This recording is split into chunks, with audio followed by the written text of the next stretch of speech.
Well, today's video, what we're going to do is rebuild my rear drive shaft of my 2006 F150. Drive shaft maintenance is something that someone should take seriously, because if your rear drive shaft fails, it's never pretty. So many vehicles I've seen that the rear drive shaft has failed, has taken out your transfer case or transmission, depending if it's a 4x4 or not. And it's pretty simple insurance just to change it out. Probably under 50 bucks for U-joints, so let's get started. First things first. Chock the wheels so the vehicle cannot move. Jack up the rear end so that the tires are off the ground. Put the truck in neutral.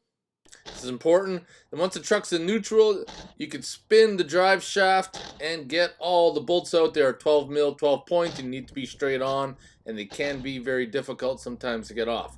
Once all the bolts are out, take a hammer, start tapping the drive shaft, turn it, tap it some more, and it'll eventually bust free from all the rust.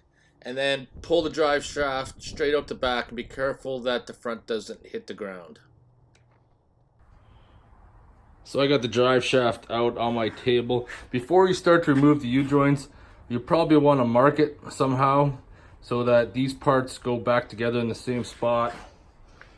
And mark it somehow so these go back together in the same spot, because this drive shaft is balanced as it is.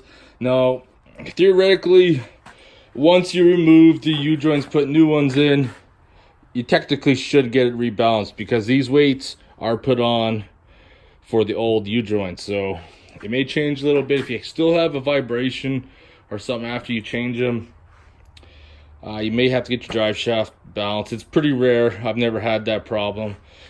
But the only problem you're going to have is getting those seized rings out. I picked up this from the parts store a few years ago, WD-40 Rust Release Penetrant. Since I'm not going to touch it till tomorrow, I'll spray some on there. Hopefully it'll get in there and unseize it. There's lots of ways to change a U-joint. I like using the ball joint press. I find it works slick for me. The hardest thing you're going to find is getting these old clips out. I use a hammer and chisel, and I hit this side, then I come around and hit this side. Need a pretty good pair of needle nose pliers that are pretty small, but you can get like some awesome finger grip on them and then pull them out. Sometimes it helps if you have a little pick as well, because one side will come up, one side will stick, then you can just put the clip underneath, flip it out. I'm going to show you an example. These clips are in here pretty darn good. Over the years, the rust has seized them in there. You can see right there, I'm using a pick trying to pull that clip up, and I give it a couple more hits, and then I finally get a little bit of a lift and try to get underneath, and then boom, it came out.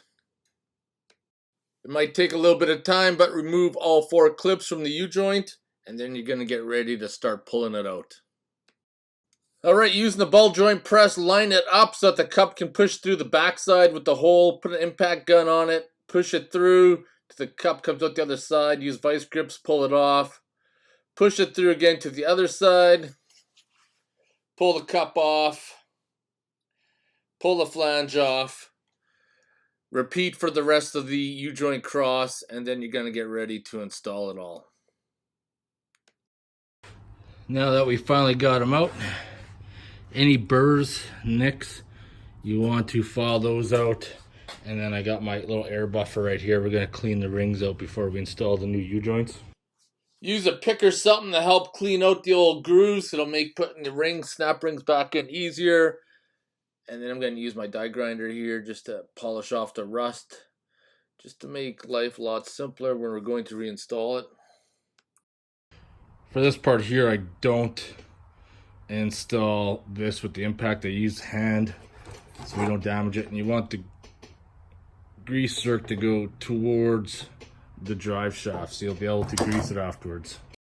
This is the fun part. You want to pull the bearing caps off, insert it in, push one cap on, use the ball joint press, go by hand, crank it in by hand. Do not use an impact. Get the bearing cap just past where the snap ring groove is. Install the snap ring. Squeeze on the pliers, get it in there, tap it in if you have to. Then spin it around, put the bearing cap in, same thing.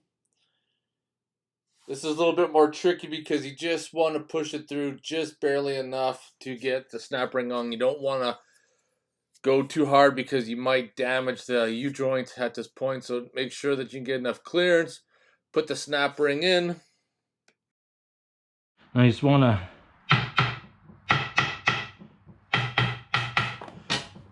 tap that to help alleviate the tension.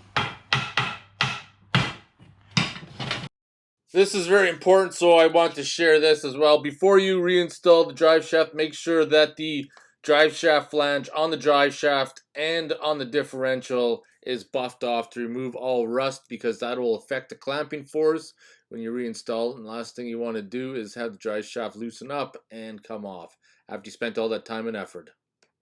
Then, of course, you just repeat the process. Remove the two bearing caps, get the other part of the flange on, push it through, get the snap ring in, flip it around, put the bearing cap on, press it on gently, repeat, bang with hammer, and then one side's done. Then you're going to do the exact same to the front.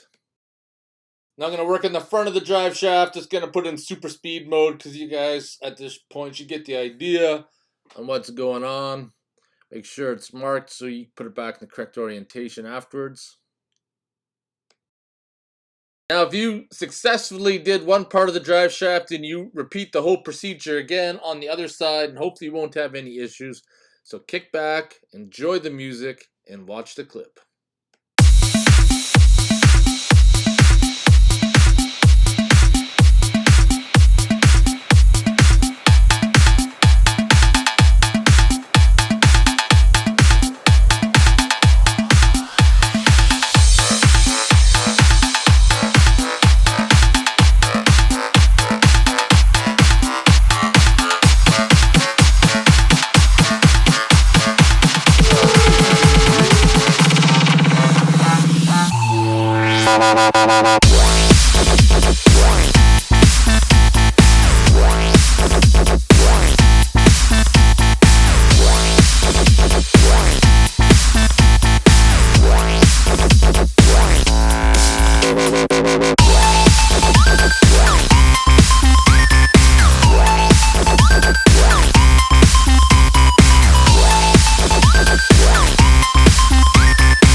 This is the important part with the drive shaft flange. Don't use any type of anti-seize on the flange to prevent it from seizing up. That affects the clamping force. Use Loctite on your bolts and do them up, torque them up to the proper spec, and you should be good to go.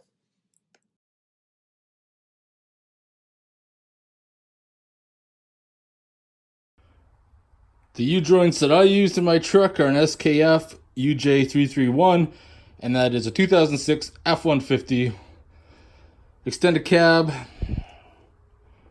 with a 9.75 rear end.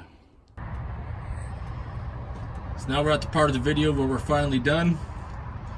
Some of the most important things is to clean off the drive shaft flanges before you put the drive shaft back on. That's very important. And now hopefully we won't have any issues. Anyways, I hope you guys enjoyed the video. If you have any questions or comments, post them below. I want to thank you guys for watching.